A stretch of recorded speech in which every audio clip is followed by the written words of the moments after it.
حضرت شیخ بایزید رحمۃ اللہ تعالی علیہ لکھا ہے کہ حضرت نے اپنے مریدوں کے ساتھ نماز پڑھنے جا رہے تھے تو گلی تنگ تھی تو اس جانب سے کتا بھی آ گیا. تو ظاہر ہے اگر تلقین آئی غیب سے کوئی دل میں خیال تو آیا ہوگا نا. تو حضرت نے اپنے کپڑوں کو بڑا سمیٹا اور سائڈ پہ ہو گئے کہ کتا گزر جائے کہیں میرے کپڑوں سے لگ ہی نہ جائے. یہ تو پھر یہ تلقین آئی غیب سے.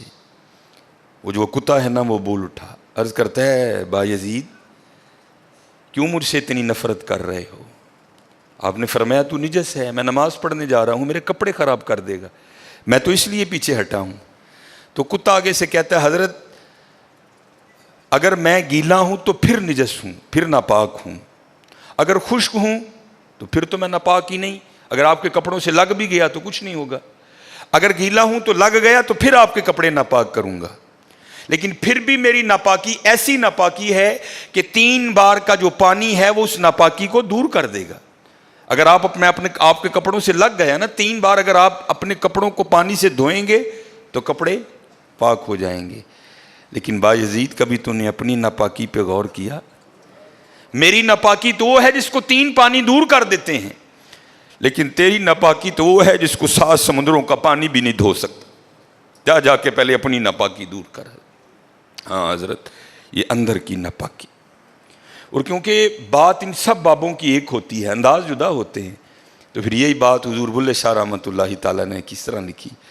آپ فرماتے ہیں پھلاں داتو عطر بنا, پھلاں داتو عطر بنا, عطر دا پھر تو کڈ دریا, دریا وچ پھر تو ڈبکیاں لا. ذرا بات کی گہرائی تک جانا. حالا عطر کیا ہے؟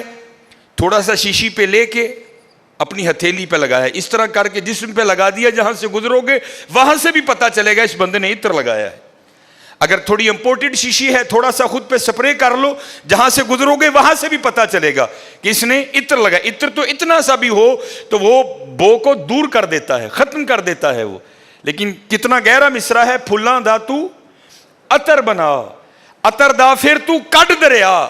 تھوڑا سا لگانا نہیں, پھلاں دا تو عطر بنا, عطر دا پھر تو کڈ دریا, دریا وچ پھر تو ڈبکیاں لا, پھر بھی تیری بو نہیں مکنی, پہلوں اپنی میں مکا. پہلوں اپنی میں مکا. انہوں نے تو بنایا تھا فقیر, چل تو آج تو بعد ساڈا فقیر لے, لیکن یہ میں اس نے پھر موقع ضائع کر دیا.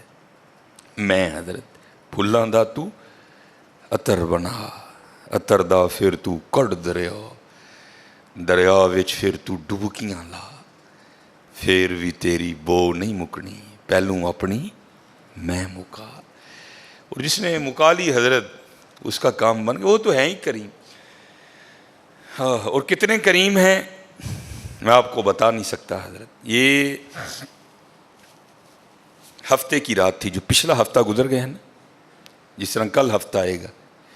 یہ بھٹر میں پروگرام تھا, تو پروگرام پہ گئے, وہاں سے مجھے آتے آتے نا تقریباً 12 بج گئے. جب میں گھر آیا نا تو چھوٹا بیٹا میرا, سب سے چھوٹا ابراہیم, بڑا رو رہا تھا. تو ماں اس کو چپ کرانے کے لیے نا وہ ٹہل رہی تھی, اس کمرے سے اس کمرہ, اس کمرے سے اس کمرہ. تو وہ کہتی ہے کہ شاہ کے بعد کی اس کی طبیعت خراب ہے, مسلسل رو رہا ہے, میں نے بڑا چپ کرایا, نہیں کر رہا, تو اس طرح کریں اس کو کسی ہاسپٹل لے چلتے ہیں. میں نے کہا چلو. عمل خدمت لے گئے.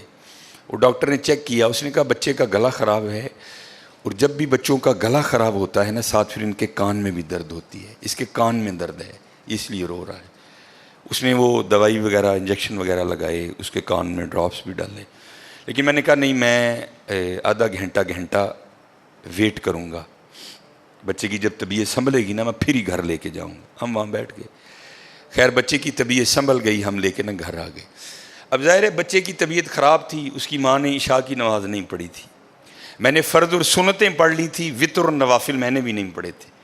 وہ بچہ سو گیا, ہم نے اس کو چارپائی پہ لٹایا, آگے میں نے نماز شروع کر دی, میرے پیچھے میرے بیٹے کی ماں نے نماز شروع کر دی. اب میری وطروں کی نا دوسری رکعت تھی, ظاہر ہے ماں بھی یہاں ہی ہوگی, وہ فرض پڑھ رہی تھی، میں وطر پڑھ رہا تھا، یا اس کی تیسری رکعت ہوگی یا اس کی بھی دوسری ہوگی یا چوتھی ہوگی. اب اس کی نا آنکھ کھل گئی، اس نے بڑی شدت سے رونا شروع کر دیا. تو ہر مسئلے کی روح سے آپ نماز توڑ سکتے ہیں، کیونکہ وہ چارپائی سے بس گرنے ہی والا تھا.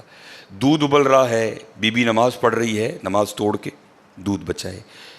کوئی کنویں میں گر رہا ہے، نماز توڑ کے اس کو بچاؤ. پہلے توڑ سکتے تھے، لیکن میں نے کہا نہیں، میں نہیں توڑنی. کوئی بات تھا نا حضرت، محبت تو تھی اولاد کی لیکن دل تھوڑا سخت.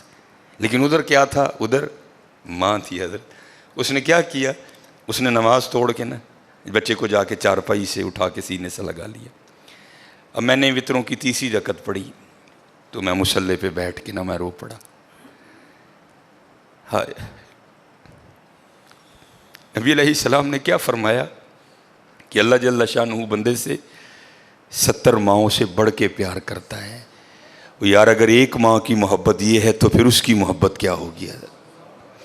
اگر ایک ماں کی محبت یہ ہے کہ اس نے نماز توڑ کے بچے کو سینے سے لگا لیا، تو پھر تصور کرو حضرت، جو 70 ماؤں سے بڑھ کے پیار کرتا ہے اس کی محبت کیا ہوگی؟ لیکن بات پھر وہی ہے حضرت، ہم تو مائل با کرم ہیں، لیکن کیا ہم تو مائل با کرم ہیں، لیکن آگے سے کیا؟ جب یہ وہ بچہ تھا نا، میں نہیں تھی حضرت اس میں. وہ تو پوری شدت سے رو رہا تھا، مجھے بٹھاؤ، مجھے اٹھاؤ، مجھے بچاؤ، مجھے بچاؤ. شدت تھی نا حضرت، اس شدت نے ماں کو مجبور کر دیا کہ اس نے نماز توڑ کے بچے کو اٹھایا. یہاں بھی جب شدت آتی ہے نا حضرت، تو پھر دریائے رحمت ایسا جوش میں آتا ہے کہ بگڑی بن جاتی ہے. لیکن پھر کیا ہے؟ ہم تو مائل با کرم ہیں، کوئی سائل ہی نہیں.